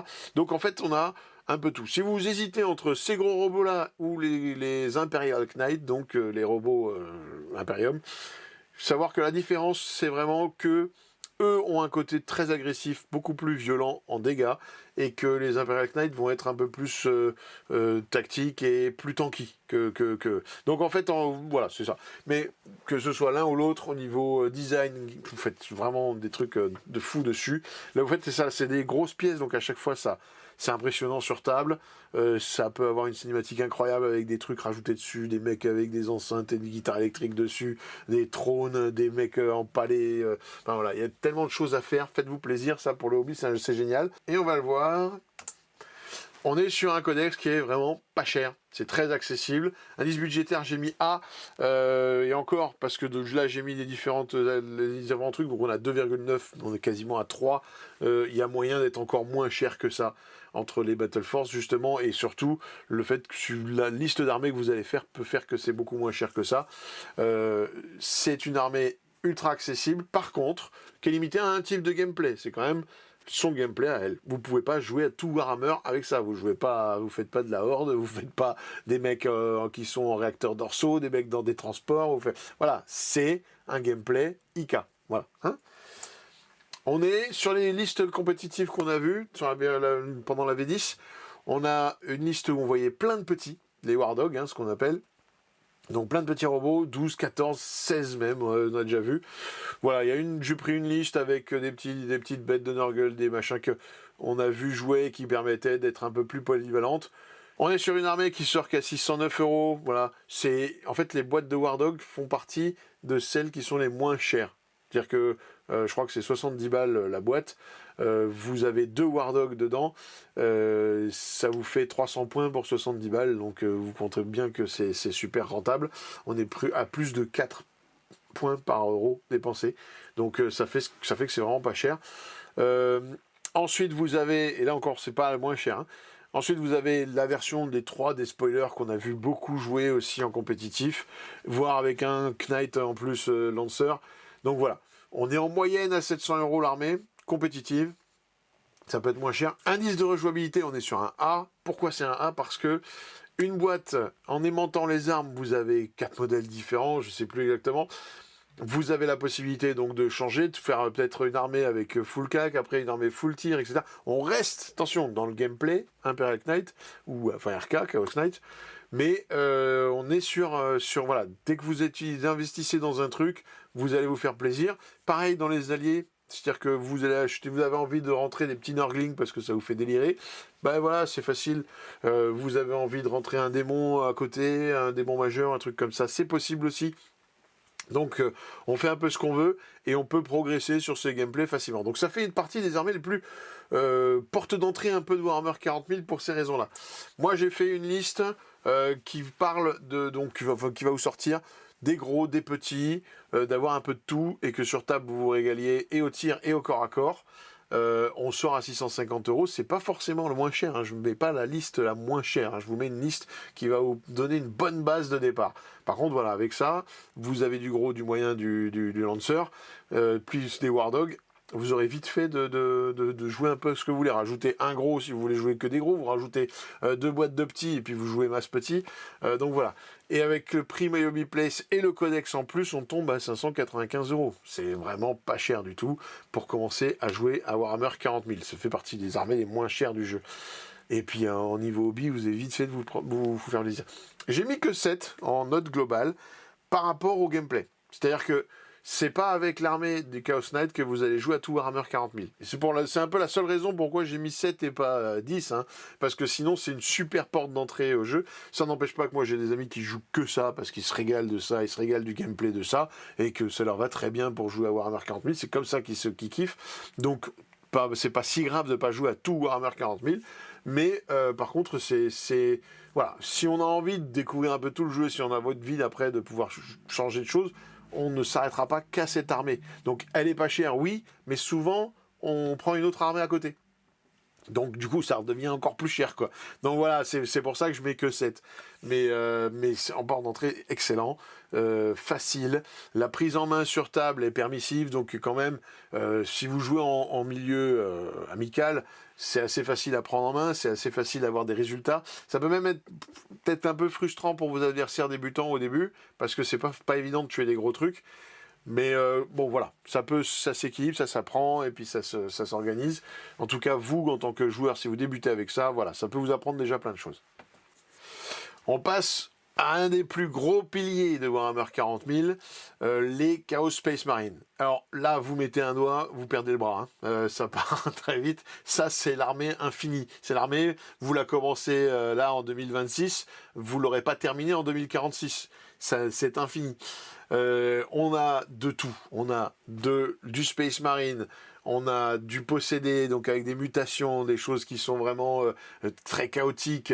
On a du cultiste, donc c'est-à-dire juste des petits humains complètement tarés, du véhicule, des machines démons.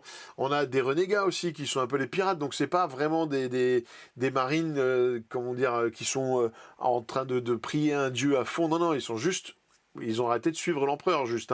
Donc au niveau design aussi, on peut avoir de tout. On peut avoir du marine très propre sur lui, qui n'est pas forcément avec plein de marques de chaos partout, ou des mutations, ou tout l'inverse, des trucs complètement mutés de partout, qui fait qu'on reconnaît quasiment plus leur humanité, et qu'on voit que des monstres, quoi.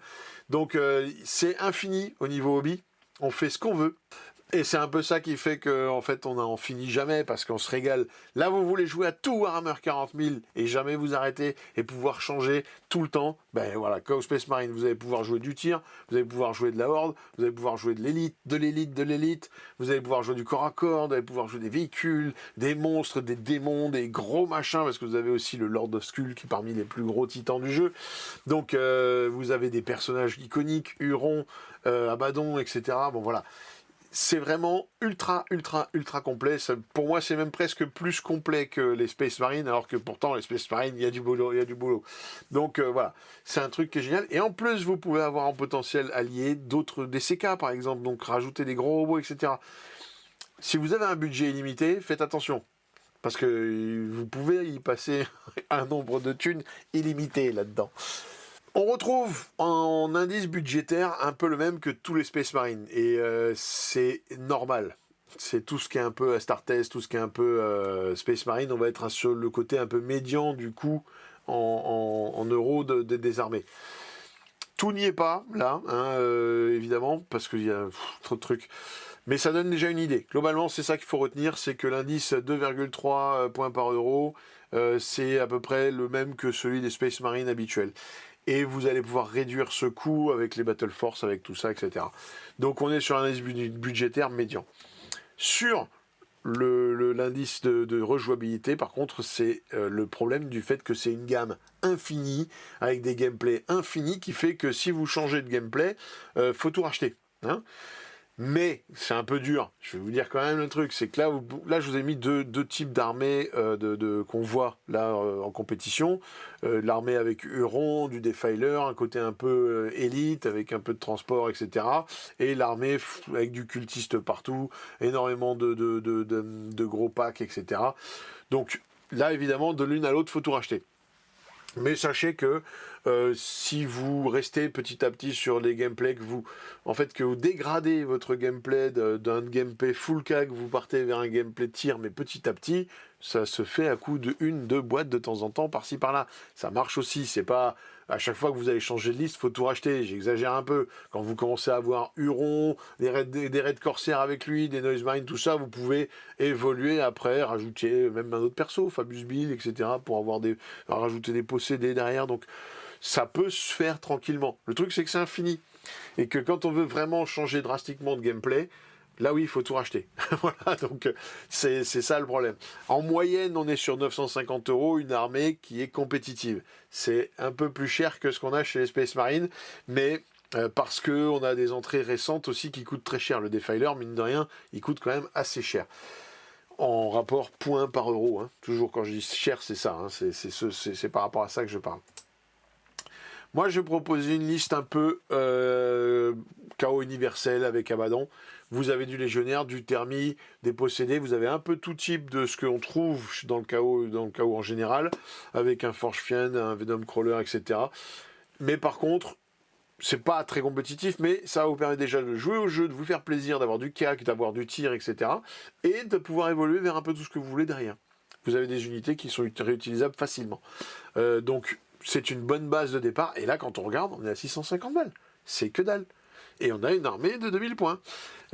650 balles où on passe avec le codex et les prix Adobe Place, on est à moins de 600 euros. C'est ce qui fait que je leur mets une note de 9 sur 10. En niveau hobby, vous vous faites plaisir. Vous avez vraiment une diversité d'unités, de figurines, de styles de jeu incroyable dans une seule armée. Vous pouvez rajouter des alliés et tout ça, donc au niveau budget, c'est infini. En possibilité de jeu, c'est infini. Ça a toujours été très suivi par Game Workshop. C'est toujours très suivi, très compétitif dans le jeu. Le Codex Space Marine, on l'a tout le temps vu, toute la version de la V10. On le verra certainement tout le temps dans la V11, parce que c'est des codex qui sont très très riches et ils ont toujours eu un style de jeu qui s'adaptait à la méta. On les a vus en horde, on les a vus en véhicule, on les a vus en super élite, on les a vus en horde de corps à corps, on les a vus en tir à mort, on les a vus dans toutes sortes de configurations pendant la version. Ça demande d'avoir un bon portefeuille quand même, hein, si vous voulez en profiter à fond, parce que si on n'a pas de limite, je vous dis, c'est dangereux, hein, ça part vite dans les chiffres. Hein. Donc voilà, 9 sur 10, c'est vraiment une armée de fous. À faire. Peut-être pour démarrer 40K, ça peut être un peu compliqué, ça peut faire peur parce que c'est vertigineux. Mais franchement, en fait, vous partez sur une armée comme je vous l'ai mis, c'est jouable. De toute façon, vous allez vous faire plaisir, vous aurez du répondant pour tuer des gros, des petits, des machins, des moyens. Bon, voilà, faut pas avoir peur. On passe au Dark Angel, Space Marine toujours, mais un des plus vieux chapitres de Space Marine qui a été présent dans le jeu. Ce qui est intéressant dans celui-là, c'est qu'on peut faire un peu de tout. C'est soit Green Wing, qui fait qu'on a les Space Marines de base. On a donc tout le codex Space Marine qu'on va utiliser normalement.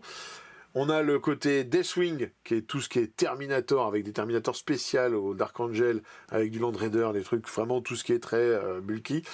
Et on a le côté Ravenwing, qui est les motos, l'attaque rapide, etc. Cette variété, elle permet différents gameplays, on peut les mixer entre elles, ces différentes ailes, comme ils appellent. On a un esthétique qui est très sympa. Que les couleurs vous plaisent ou pas, c'est intéressant, c'est d'avoir le côté très distinct de différentes ailes. Donc les Deathwing en côté crème, la Ravenwing noire, la Greenwing en vert. Mais vous faites ce que vous voulez toujours, exactement. Vous faites les couleurs que vous voulez. C'est toujours agréable de faire une séparation des couleurs comme ça en fonction des rôles. Parce que sur table, vous allez retrouver, c'est sympa, c'est joli. Vous faites des coups de couleurs qui sont sympas. Et en plus, ça vous permet aussi derrière de pouvoir intégrer d'autres codex toujours. Il faut bien comprendre que quand on joue un codex Space Marine, on peut très bien jouer tous les codex Space Marine. Voilà, c'est l'avantage. Ce qui n'est pas le cas chez le KO. Si vous jouez des unités vraiment Death Guard, en fait vous jouez que Death Guard. Ces unités ne sont jouables qu'en Death Guard, c'est des skins de Death Guard. Vous pouvez pas les faire passer en World Eater. Là, en Space Marine, la plupart des unités, à part les unités spéciales et uniques au codex, toutes les autres, c'est des unités Space Marine de base, donc elles peuvent être utilisées partout. On va être sur... Alors, on est sur un indice budgétaire de A par rapport aux autres Space Marine, parce qu'il y a Lyon et Johnson, c'est juste parce qu'il y a un prix marque. Il coûte 60 euros, le machin, il fait 300 points. Lui, forcément, l'indice budgétaire, il vous le renivelle.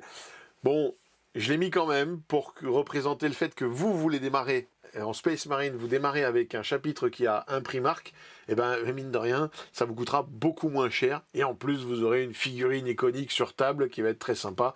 Le lion est vraiment très sympa à jouer. Votre adversaire, s'il est débutant, il appréciera peut-être moins, mais bon, c'est quand même très rigolo.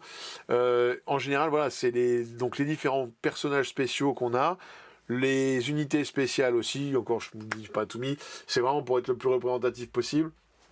On est sur un indice budgétaire de A, mais globalement, retenez que c'est comme les autres Space Marine, donc c'est du C. C'est-à-dire qu'on est médian, mais si on commence à taper dans les Battle Force, dans les boîtes de démarrage, dans tout ça, ça va chuter, c'est assez facile.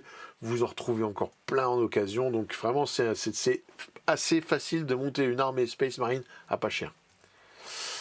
Là, j'ai mis 2 listes d'armées qu'on voyait un peu et essayer d'avoir des listes d'armées très spécifiques au Dark Angel. Parce qu'on a vu des gens qui jouaient Dark Angel juste pour mettre les Terminators, qui sont très tanky, etc. Là, c'est vraiment des armées qui représentent un peu plus le côté Dark Angel. Ça n'a pas été très présent en V10 parce que le codex souffre un petit peu de cette diversité. Games n'a pas trop su comment gérer ça. Les motos, toute la partie speeder, etc. En V10, ça n'a pas marché. Quand on a des motos qui bougent de 12 et qu'on a des réacteurs dorsaux qui bougent de 12, bah, le réacteur dorsal, il traverse les murs et il charge tout droit. La moto, il faut qu'elle fasse tout le tour avec un gros socle énorme. C'est quasiment ingérable. Ça fait pas de l'attaque rapide, en fait. Ça fait de l'attaque lente avec des véhicules, enfin oui, c'est une sorte de véhicule qui n'a pas tant d'attaque que ça par rapport à la surface que ça prend sur table et qui ne tanque pas tant que ça. Donc en fait, la moto et tout ça, ça n'a pas marché en V10, mais en V11, a priori, c'est parti pour que ça marche. Donc on risque de revoir le Dark Angel en force parce que lui va apporter des bonnes motos, où il va apporter des bons thermis, où il va apporter des bons de Space Marine vert de base. Donc voilà. L'indice de rejouabilité, quand on joue en Dark Angel, je m'y bais parce que même si on peut faire un E avec, c'est-à-dire vous jouez tout full thermie et que vous voulez passer full moto, évidemment, faut tout racheter. Mais si vous faites des listes qui sont un peu mixtes, c'est facile de rajouter un peu plus de thermie ou de rajouter un peu plus de moto et de rester un peu dans le gameplay d'Arc Angel. Encore une fois, les Space Marine, si vous voulez changer complètement de type de codec Space Marine, ça va vous coûter évidemment beaucoup plus cher. Là, j'ai fait donc une liste Dark Angel qui est un peu classique, qui va représenter avec tous les personnages spéciaux de Dark Angel, avec les unités spéciales Dark Angel, qui va vous permettre de jouer un peu à tout, qui va vous faire du tir, du corps à corps, de l'attaque rapide, des véhicules, des unités d'élite, des unités normales. On sort à 790 €. Hein, donc on revient à peu près au même prix qu'on avait avec les autres, malgré le fait qu'on ait un prix marque. C'est pour ça que quand je disais sur l'indice budgétaire du début qui est un A, pourtant on n'est pas sur les prix d'armée d'un Chaos Knight par exemple. Hein. C'est un petit peu plus cher. Mais cela dit, avec un codex et avec les prix Mayobi Place, on est sur 712 € quoi, hein, pour faire ce type d'armée. C'est quand même assez accessible, sachant que c'est un peu le prix max que vous allez payer, parce que si vous chopez des boîtes de Battle Force, des choses comme ça vous coûtera vite beaucoup moins cher. Note globale, 9 sur 10, toujours pour les mêmes raisons que pour tous les autres Space Marine, parce que facile de changer de gameplay, d'aller sur autre chose, de se faire plaisir en hobby, facile de faire évoluer son armée petit à petit avec des différents types de gameplay quand même. Il y a énormément d'attachements différents qui vous permettent de faire plein de choses différentes. C'est ultra suivi par Games, les Space Marine en général. Le Dark Angel, ça l'a été un peu moins sur la V10. Mais globalement, vous pouvez quand même jouer au jeu parce que même si les Dark Angel eux-mêmes sont pas forcément très forts, vous aurez le codex Space Marine avec. Hein, donc voilà. D'ailleurs, il faut compter dans le prix, rajouter le codex Space Marine. Vous êtes obligé aussi de l'avoir pour pouvoir jouer Dark Angel. Il n'y a pas tout dans le codex Dark Angel. Il vous manquera toutes les unités de base Space Marine. Donc voilà, 9 sur 10 pour toutes ces raisons. Si ça sont les Space Marine pour commencer Warhammer 40 000, c'est génial, c'est facile, ça vous permet de jouer à tout, à vous faire plaisir à tous les types de gameplay. Si vous ne connaissez pas quel est votre type de gameplay, ce que vous aimez faire dans le jeu, bah c'est l'idéal en fait de commencer en Space Marine. Parce que surtout des Space Marine comme ça qui font un peu tout. Les Black Templars, ça fait que du CAC quasiment. Donc si vous aimez pas le CAC mais vous le savez pas encore, ça vaut peut-être pas le coup de démarrer le Black Templar. C'est vrai que le Dark Angel lui fait tout. Ça peut être tir, ça peut être cac, hein, donc voilà, c'est très polyvalent. Ça peut être attaque rapide aussi, donc faut pas hésiter. Voilà pour cette première vidéo. J'espère en tout cas que ça vous aura plu. Je fais pas toutes les factions évidemment, sinon la vidéo durerait beaucoup trop longtemps. Je vais la faire en plusieurs parties, puis je vais faire les chapitres de manière à ce que vous retrouviez les factions qui vous intéressent et que cette vidéo soit pérenne dans le temps, donc vous puissiez revenir plus tard, vérifier les infos, vous voulez changer une armée, évoluer sur une autre armée. Ça va être intéressant de voir combien ça peut vous coûter, quel budget est à prévoir, etc. Mais vous avez vu que globalement, Warhammer 40 000 déjà sur les premiers jets, on va être entre 600 € et 1000 € pour démarrer une armée. Hein, voilà, c'est le budget global. Quand on achète tout en neuf, tout en Game Workshop et tout chez Mayobi Place, quoi. Donc globalement, ça vous fait ça. L'idée, c'est d'être accessible à quelqu'un qui veut commencer Warhammer, mais aussi quelqu'un qui joue déjà à Warhammer et qui a envie de changer d'armée. C'était la première vidéo que j'ai fait sans Nico, mais bon, il est pas loin. Et j'espère que ça vous a plu. Si c'est le cas, vous mettez des pouces bleus, des machins, je sais plus. En tout cas, il y a le lien MyHobbyPlace pour faire vos commandes. Ça nous reverse une commission quand vous achetez chez eux. Et en plus, vous profitez des prix les plus bas du marché. Ils sont très bien, ils expédient vite, vous recevez vite, voilà, n'hésitez pas. Et après, si vous avez le lien du Tipeee aussi qui nous aide à mort. Normalement, vous voyez les tipeurs sur l'écran. Ça nous aide à progresser, justement. Là, voilà, typiquement, je suis chez moi. C'est pas très opti. On essaye de terminer au plus vite le studio pour avoir quelque chose de beaucoup plus opti et beaucoup plus utilisable. Là, je suis obligé de redémonter, remonter le layout, par exemple, à chaque fois. Donc, n'hésitez pas à nous suivre si vous voulez faire vivre la chaîne, si vous voulez qu'on continue de s'améliorer, qu'on continue à proposer du contenu. Passez par Tipeee. Et voilà, moi, je vous dis à plus et à une prochaine. Ciao!